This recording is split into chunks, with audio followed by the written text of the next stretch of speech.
en una historia negra.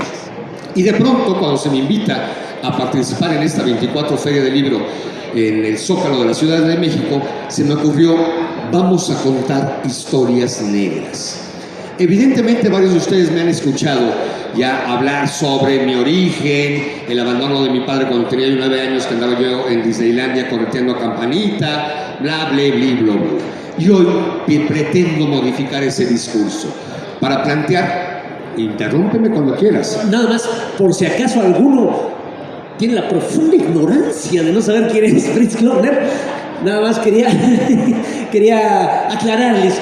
Fritz Klockner es nieto, bueno, no me meteré tanto, nomás diré que es hijo de un combatiente político-militar, o sea, de un guerrillero que pues dio la vida y sacrificó la familia, y por lo tanto, la vida familiar, y por lo tanto a Fritz, allá en Puebla, en los años 60, entonces eso es a lo que está haciendo referencia Fritz. Claro, gracias. De pronto he repetido esa pinche historia que entonces por eso no quise repetirla. Como bien saben, o si no lo saben, bueno, rapidísimo, como ya mencionó aquí el queridísimo amigo. Pero bueno, lo que voy en términos genéricos es, hay historias negras que circundan a partir de los secretos. En mi caso, convertirme en sujeto de la historia e intentar escribirla se convierte en un marasmo hermosamente conflictivo. Voy a confesar, creo que por primera ocasión, cuando estaba yo terminando de escribir Los años heridos, a partir de que mi padre me abandona cuando tengo 9 años, bueno, a mí, más a mis 4 hermanitos, más a mi mamá, ¿no? Que éramos clase media alta poblana, porque mi padre era dueño de un hospital en Puebla y le iba a toda madre económicamente hablando.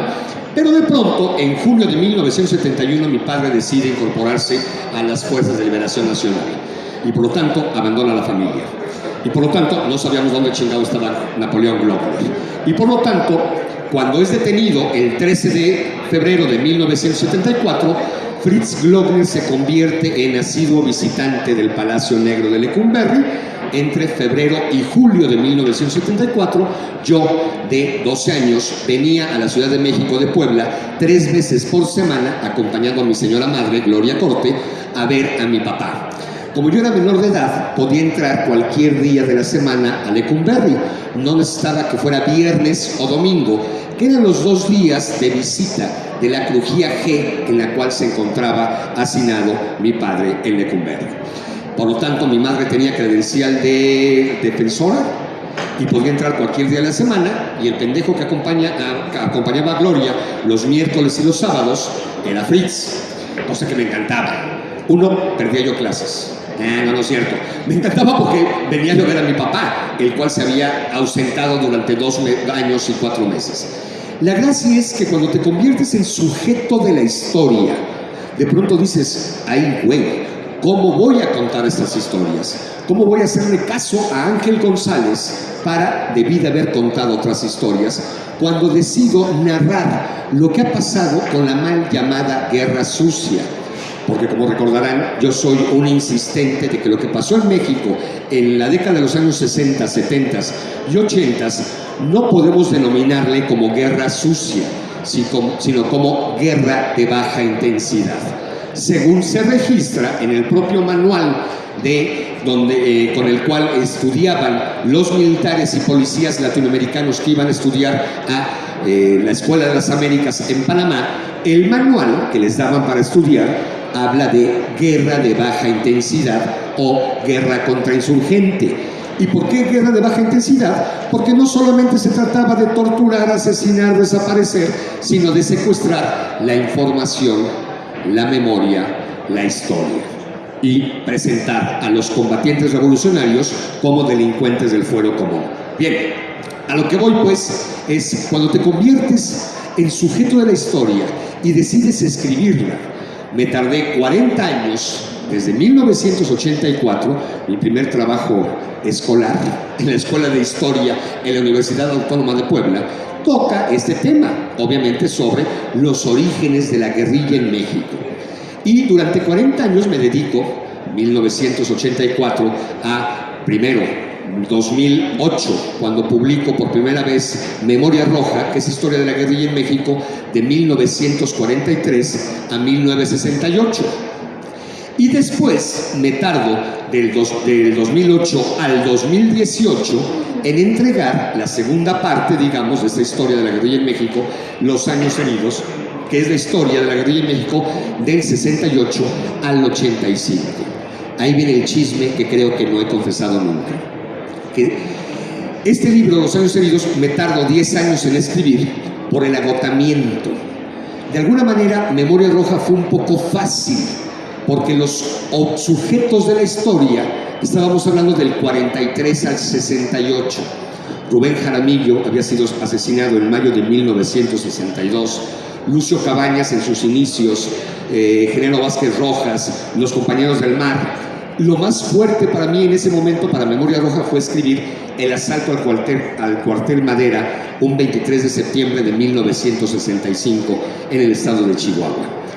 Pero Los Años Heridos tocaba yo a los papaces y las mamaces de mis hermanos. Pertenezco a un colectivo que se llama Nacidos en la Tempestad, donde están Alejandra y Romeo Cartagena, Alicia de los Ríos, Micaela Cabañas, Diego Lucero y yo. Y entonces estaba yo escribiendo la historia de los papás y las mamás de mis hermanos del colectivo Nacidos en la Tempestad. Y estaba yo escribiendo la historia de todos y de todas aquellos que me habían regalado su memoria torturada de lo que habían padecido cuando eran activistas clandestinos, cuando fueron detenidos, cuando fueron torturados, encarcelados. Y era muy cabrón ir construyendo este andamio del horror. Bueno, total, me tardé 10 años, ya terminé el libro según yo, y empiezo a pasar lista, carnal. Tal capítulo ya está, de 1968, la huelga de los estudiantes del movimiento estudiantil del 68 en Lecumberri, cuando los del Mar se fueron a Corea, bla, bla, bla, evidentemente el secuestro de Julio Hirschfeld Almada, 1971, septiembre, por el FUS, bla, bla, bla, paso lista.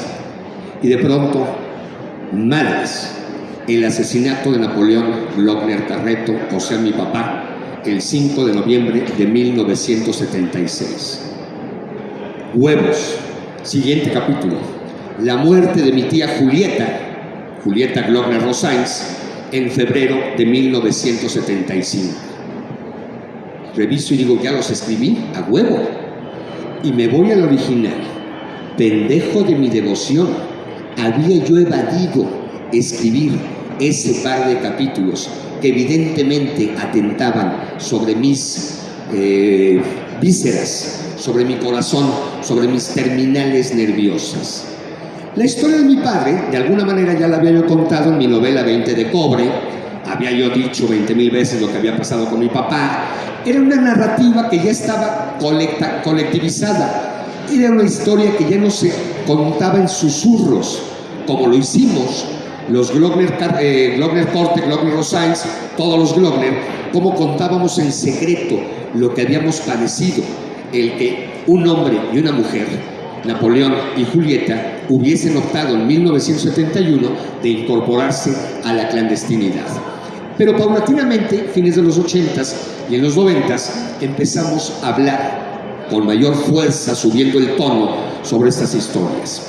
Entonces, según yo, ya había escrito ese par de capítulos que tocaban mis terminales nerviosas, y me doy cuenta que ni madres, güey. Y entonces, traga camote, Fritz Glockner, chíngate y ponte a escribir el asesinato de tu padre y el enfrentamiento con el ejército de Julieta en Cárdenas, Tabasco, y el asesinato en la Ciudad de México de mi padre. Huevos. Y ahí me di cuenta de cómo el ser sujeto de la historia e historiador al mismo tiempo cuesta un huevo y la mitad del otro. Por eso solo soy papá de una sola hija, de Frida, porque sí me costaba un huevo y la mitad del otro hacer este doble papel de haber sido sujeto de la historia e historiador. Como ven, justamente es lo que yo les decía, ¿no? Escribir la historia y ser sujeto de la historia Y no es una... ¿Por qué historias? ¿Cuál es el secreto de esta historia? El secreto de esta historia es que se nos dice que México fue una democracia, y lo fue relativamente, hablando a Chile, a Argentina, a Brasil, a Uruguay, pero estaba muy lejos de ser una verdadera democracia donde las ideas políticas podían ejercerse impunemente como si no fueran crímenes. No lo son, nunca lo han sido. La disidencia está protegida, la disidencia política está protegida legalmente. Pero en la época del PRI, que esperemos que haya quedado atrás, y por eso es importante recordar estas historias, para que no vuelvan nunca, los movimientos sociales fueron dando paso necesariamente a movimientos armados conforme las vías legales no eran realmente permitidas, ¿no? O sea, Genaro Vázquez sale del movimiento social, Lucio Cabañas sale del magisterio, y así los demás salen del movimiento estudiantil de distintas maneras, y solo por la conciencia de que el movimiento, los canales que deberían ser legales de disidencia estaban cerrados, una generación entera opta por las armas. Y entonces sí que se puso más cabrón, la represión entonces sí, y no fue... Digamos, la versión oficial es, bueno, pero si cometes un delito, es normal, el Estado está obligado a detenerte y encarcelarte. Pero no fueron detenidos y encarcelados, fueron desaparecidos, o sea, detenidos ilegalmente, torturados y ejecutados clandestinamente. Y esta es la historia de que México nunca, en la época del PRI, fue una plena democracia política, sino que fue... como todo país tercermundista, o sea, México no es excepcional en este sentido, fue un país que negó los derechos de disidencia política, y esto se vuelve concreto en historias como las de la familia Glockner.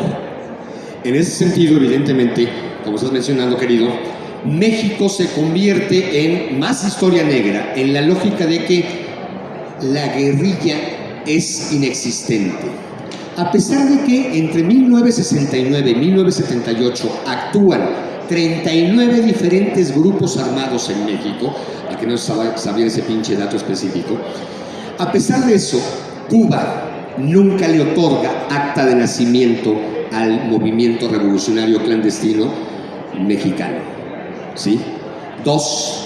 México se convierte, como ya mencionamos infinidad de veces, en el paraíso del exilio de los perseguidos políticos en América Latina. Aquí llegan, evidentemente, desde 1939 el exilio español de la República Española, pero llegan los argentinos, colombianos, chilenos, nicaragüenses, uruguayos, salvando la vida de la persecución de las dictaduras militares. Pero en México, que se suponía que estaba gobernado por civiles y que había democracia, los mexicanos, diría Carlos Monsiváis, supuestamente, no está comprobado que lo haya dicho Carlos, pero está bonito adjudicárselo, no teníamos una embajada de México donde salvar la vida.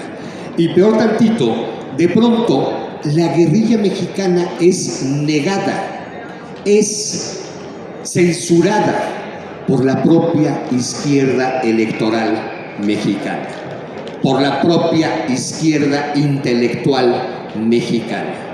La historia de los movimientos armados, o sea, los Glockner, por haber tenido a 2 miembros de su familia, Napoleón y Julieta, éramos los apestados de la izquierda poblana y de México.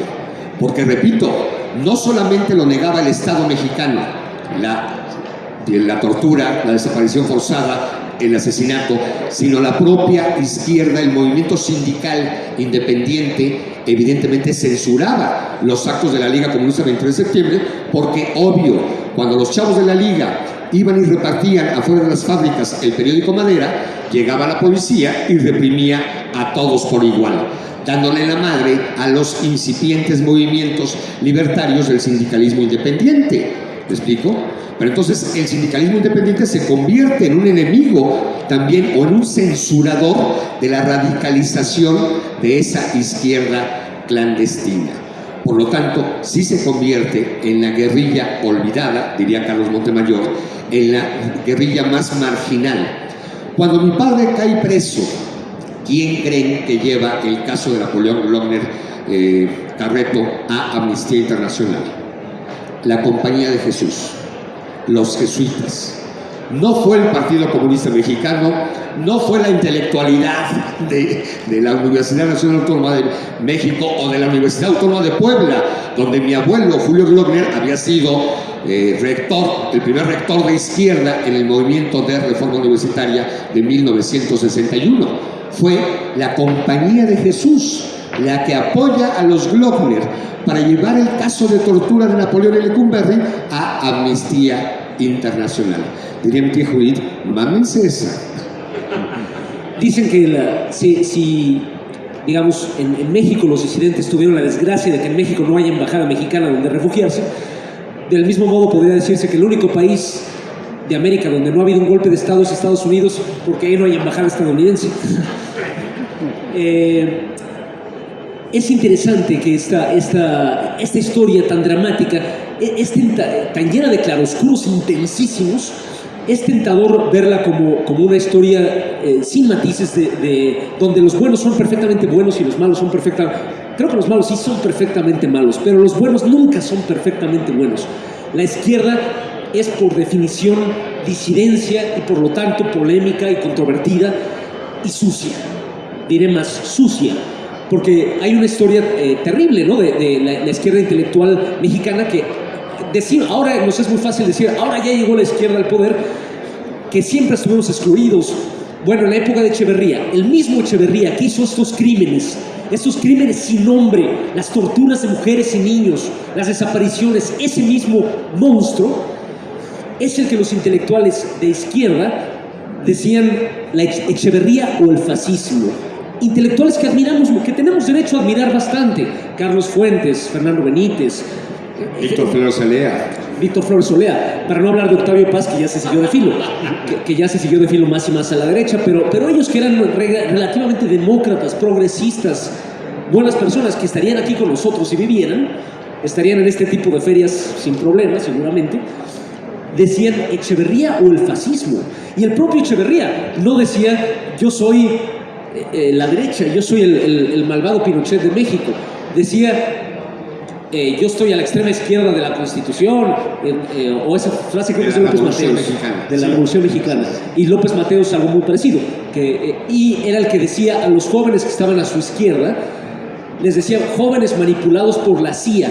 La desvergüenza de este tipo que era agente de la CIA, pero su retórica, para quedar bien con la izquierda intelectual e institucional, era acusar a su disidencia de izquierda de estar manipulada por la CIA y hablar del tercer mundo y la relación con Cuba, que Cuba, a su vez, también un poco se entiende, pero no se justifica, ¿no? El gobierno revolucionario cubano, aislado por obra de Estados Unidos y toda América Latina, tiene en México un amigo, y México, el gobierno mexicano le dice,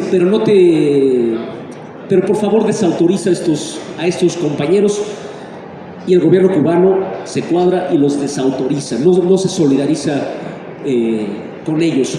Mi suegro también fue exiliado y torturado y preso en la dictadura militar brasileña, y él cuenta la historia de que cuando llegó a México en 68, hagan ustedes el favor, y entonces el mismo heroico diplomático mexicano que lo metió clandestinamente a la embajada mexicana al consulado mexicano en Río de Janeiro, le advirtió, pero allá también matamos estudiantes, ni creas. Esa es la contradicción del PRI de esa época, ¿no? El mismo hombre que heroicamente arriesgó la vida quizá por salvar a un chavo brasileño, trabajaba para el gobierno en esa época de Díaz Ordaz, y después probablemente muchos semejantes trabajarían para el Echeverría, ¿no? De esto 3 estampas, porque creo que el tiempo se nos va consumiendo. 3 estampas rápidas. La primera, evidentemente recordemos 30 de octubre del año 2000. Muere Fernando Gutiérrez Barrios.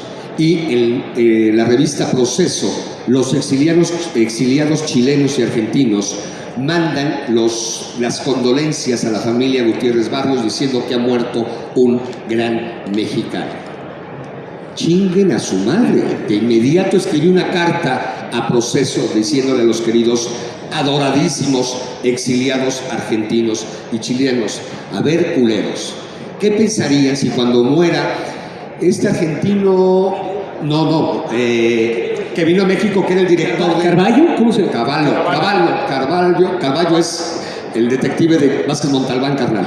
Pero por ahí va, Carvalho, ¿no? Bueno, que Los trabajó... coches, ¿no? El que tenía una empresa de coches. No, el que tenía era del Renave, Renaves.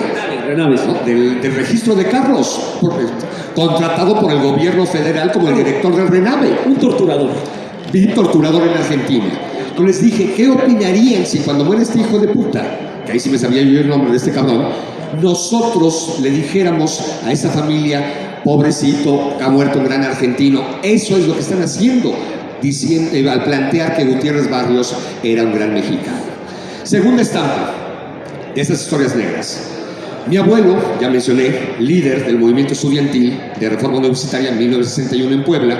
Hay dos movimientos de Reforma Universitaria en América Latina: 1918 Córdoba, Argentina; 1961 Puebla. Y de pronto, el que era agente de la Dirección Federal de Seguridad, que vigilaba a mi abuelo entre el 61 y el 65, bueno, a mi abuelo y a toda la familia, era el que en 1975 fue mi maestro de matemáticas. Huevos. Me lo confesó en el año del 2005, cuando me encuentro con él y me regala todo su archivo policíaco de haber investigado a mi abuelo, que me permitió escribir el libro Voces en Rebelión. Tercera y última estampa. Corren los años, fines de los 20s. La mamá de mi abuelo Julio, Clara, así como que, a ver, cabrón, te me largas a Oaxaca a que tu padre Enrique te mantenga. Se habían separado Clara y Enrique, o había abandonado Enrique a Clara con 2 hijos, y entonces mi bisabuela, siempre me hago bolas, la mamá de mi abuelo, A mí ni lo busques. la mamá de mi abuelo manda a su hijo a Oaxaca para que su papá lo mantenga, el papá de mi abuelo, que se llamaba Enrique. Y entonces este cabrón inscribe a Julio en la Escuela de Artes y Oficios de Oaxaca. Huevos, ¿quién creen que fue el compañerito de banca de Julio? Gustavo Díaz Ordaz. Huevos, ¿verdad? Gustavo Díaz Ordaz y Julio fueron compañeritos de banca durante... Sí, querida, no digas que no, fueron compañeritos de la prepa. Incluso jugaban en el mismo equipo de básquetbol. Terminan la prepa y se van a estudiar a Puebla, al Colegio del Estado en Puebla. Julio entra a estudiar medicina, Gustavo entra a estudiar leyes. Y en el aula de leyes le toca un cabrón con el cual se hace cuate. ¿Quién creen que era el cabrón con el cual? No, Luis J. Corte. Yo soy Fritz Glockner Corte. Estoy aquí gracias al hijo de puta de Gustavo Díaz Ordaz. Porque el que presenta a Luis con Julio, es Gustavo Díaz Ordaz. Cuando yo le preguntaba a mi mamá cómo se habían conocido mis abuelos, mi mamá siempre decía, ahí, en la universidad, güey. Yo, a ver, güey, no. Aunque era un colegio pequeño, ¿no? Pero qué chingón tenía que ver el de medicina con el de leyes, cabrón. ¿Me explico? Julio jugaba básquetbol, Luis no hace ningún pinche deporte. No que fuera huevón, sino tenía otros intereses. ¿Me explico? Entonces, ¿cuál era el punto de convergencia? Para que si eran amigos, Luis y Julio, y Gloria, mi madre, y Napoleón, mi padre, se conocieran de toda la vida. Desde que tenían 5 años, mi madre cuenta con un cumpleaños de 5 años de mi papá, que se agarraron a madrazos, en fin, fueron amiguitos toda la vida, hasta que a los 18 años se casan, bla, bla, bla, 5 hijos, la puta madre. La gracia es, ¿por qué se conocían Julio y Luis? Cuando porque además, déjenme chismearles, para el próximo año se publica una biografía de Gustavo Díaz Ordaz, que me encargó la editorial Paidós y que obviamente escribí, donde me percaté que evidentemente Gustavo Díaz Ordaz era un hijo de puta, pero también lo era todo el equipo que estaba alrededor de él. Se nos olvida culpar a Luis Gutiérrez Oropesa, a el del halconazo, ahora se me están olvidando los nombres, a el general de la Secretaría de la Defensa, abuelito de se nos olvida culpar a cualquier cantidad. O sea, no era Gustavo solito, era un club del mal, un club de hijos de puta que nacen políticamente desde el sexenio de Adolfo Ruiz Cortines, que toman el poder con Adolfo López Mateos como grupo y cuya máxima expresión se convierte evidentemente 64-70 con Gustavo Díaz Ordaz, el que presentó a dos jóvenes estudiantes, Julio y Luis, motivo por el cual existimos los Glockner Corte. Huevos de historia negra, ¿verdad? Bueno, otras, o sea, la izquierda siempre diversa y siempre problemática. Antes de morir, Vicente Lombardo Toledano, que era el decano intelectual del marxismo, lo último que alcanzó a hacer, otro poblano, no es que yo quiera sembrar odio ni discordia, pero hay un cierto estado aquí que no. A ver, somos popes, ¿sí? Piezas de porcelana. Antes de morir, Vicente Lombardo Toledano hizo una conferencia de prensa diciendo que el movimiento estudiantil del mundo y de México en particular estaba manipulado por la CIA y que había que cerrar filas con el gobierno nacional de don Gustavo Díaz Ordaz, que tenía toda la razón en usar el brazo fuerte de la ley. Al día siguiente fue 2 de octubre de 1968. 2 semanas después, Vicente Lombardo Toledano falleció, habiendo sido eso lo último que hizo. ¿Qué quiero decir con esto? Que con estas manchas, con estas interpenetraciones de la peor derecha en la supuesta izquierda más pura. Porque ese güey, perdón que le diga así, se creía el puro de los puros, expulsaba gente, condenaba gente de izquierda y derecha, más bien sobre todo a su izquierda, en nombre de la pureza de supuesta pureza de sus ideas. Lo que quiero decir con esto no es que hay que ser neutrales. No es que hay que ser dudosos de que, no, es muy complejo, no voy a tomar partido. Lo que quiero decir con esto es que no hay que ser autocomplacientes. A lo mejor yo soy el Lombardo Toledano de esta historia. Cuando mañana me digan, bueno, es que están criticando al gobierno unos normalistas, cuidado, antes de juzgar demasiado, piensen un poco si no estamos siendo el Lombardo Toledano de esta historia. Fritz, palabras finales, ya estamos en el tiempo, pero... Rapidísimo, evidentemente, comercial.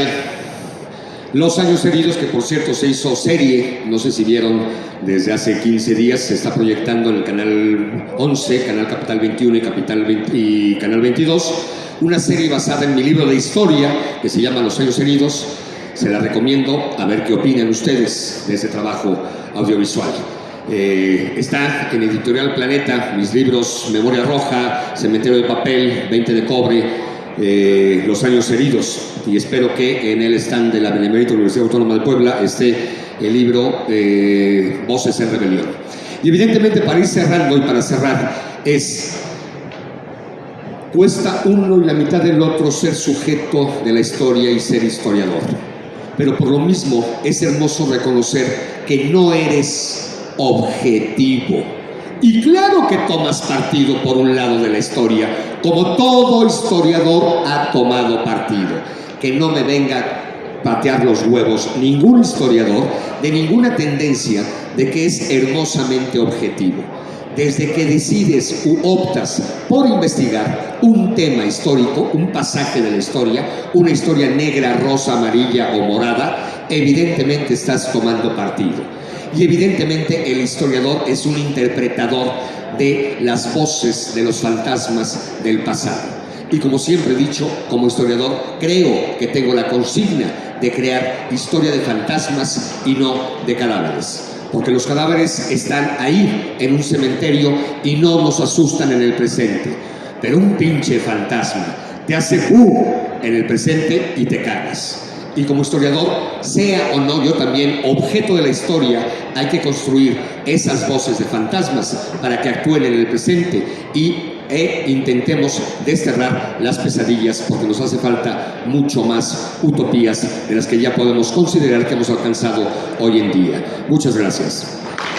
En efecto, Fritz, creo que eres un buen modelo del tipo de historiador que más que objetivo, ¿qué significaría? Pensándolo bien, ¿qué significaría ser objetivo? O sea, es como si tú estás a favor o en contra de la teoría de la relatividad. ¿Eres objetivo? Pues claro que no, creo que es verdad. Lo que hay que ser es honesto, que se parece, o sea, lo que ellos quieren decir cuando dicen objetivo es ser honesto. O sea, si me encuentro con una chingadera de mi bando, la voy a decir también. Eso se llama ser honesto. Y eso es lo que hay que hacer, como hace Fritz, contando todas esas historias. No solo como historiadores, como periodistas, como académicos, como ciudadanos, como personas, como trabajadores y trabajadoras. Esa es una lección que la obra de Fritz Glockner ilustra, creo, muy, muy hermosamente. Creo que me apresuré, porque creí que te ibas a echar un rollo más largo. Me apresuré a decirte que palabras finales, porque todavía tenemos otro ratito. Por si alguien quiere una pregunta, hacerle a Fritz. Es que la compañera levantó la mano. No, compañera, no, compañero. Perdón.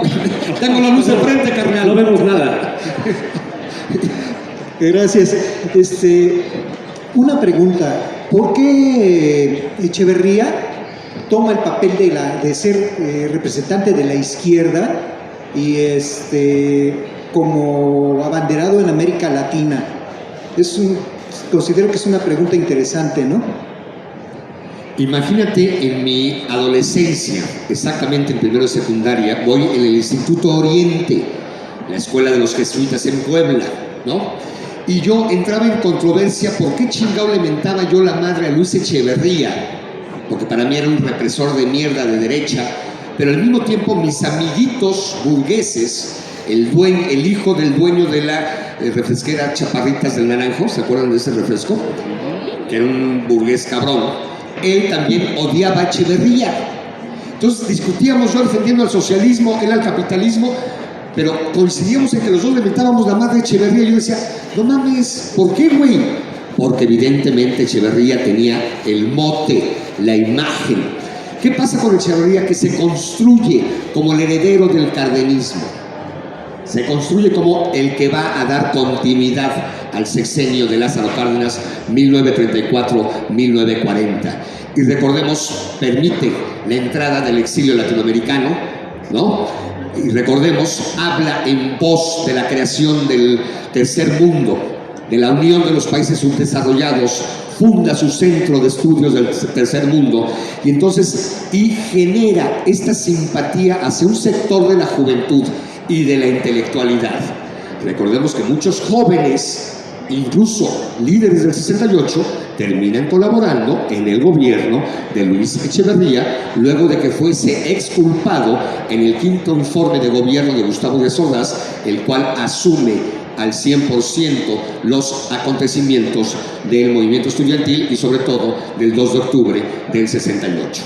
Y en esa tónica, de alguna manera, Echeverría se autoconstruye su papel de populista, de izquierdista, y América Latina lo respalda. Recordemos la visita de Salvador Allende en diciembre de 1971 a la Universidad de Guadalajara, donde estaban sucediendo los enfrentamientos entre la FEG y la FER. Y ahí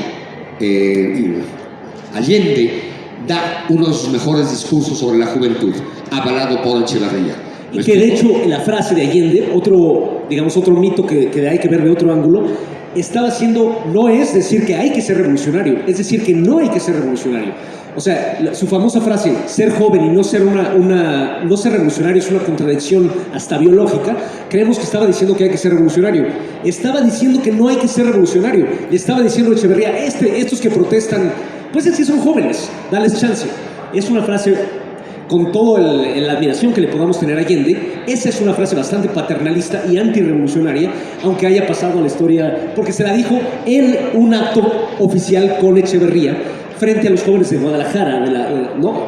Entonces la izquierda es problemática, lo cual no quiere decir, repito, que haya que ser neutral o, ay, no meto las manos porque la izquierda también tiene sus cosas, sino que nunca hay que ser, como digo, autocomplacientes. Y nada más una breve, antes de darte la palabra, para ahora sí ya palabras finales, no es tan excepcional, porque hay razones estructurales y no es pura hipocresía. O sea, México sí es un país tercermundista, sí es un país subdesarrollado, que sí tiene que lidiar con el imperialismo estadounidense que está cerca. Eso no es mentira. Y entonces todos los gobiernos de América Latina, Getúlio Vargas, hasta peores gorilas como Galtieri, en algún momento tienen que decir, mi gobierno tiene que vérselas con el imperialismo. Galtieri, el gorila argentino, declaró la guerra a Inglaterra en nombre de combatir al imperialismo. Y era hasta cierto punto, lo peor es que hasta cierto punto es verdad. La vida es la que es complicada, y estos demagogos deshonestos manipulan esa complejidad real de la vida para eso, ¿no? Otro, López Mateos, mata a Jaramillo, reprime a Vallejo, y sin embargo nacionaliza la industria eléctrica. La vida es compleja. Fritz, Y no rompe relaciones con Cuba, el gobierno de México durante el sexenio de Adolfo López Mateos. Y Luis Echeverría abre relaciones diplomáticas con la República Popular China. 1972 llega a México el primer embajador de la República Popular China. No teníamos relación con la China comunista, abre relaciones. Por lo tanto, Echeverría se construye este hito de ser de izquierda, junto con este péndulo que habría planteado en su momento Jorge Castañeda sobre el sistema político mexicano, como un sexenio se iba a la derecha, otro a la izquierda, le tocaba de alguna manera a Echeverría representar pseudo izquierda. Queridas, queridos, muchísimas gracias. Fritz Glover, aquí veo que no pasaron libros de Fritz, allá ellos, pero ustedes consigan los libros de Fritz. Consigan los libros de Fritz, tiene en varias editoriales, incluyendo el Fondo de Cultura Económica, entonces se los recomiendo muchísimo. Mil gracias, Fritz.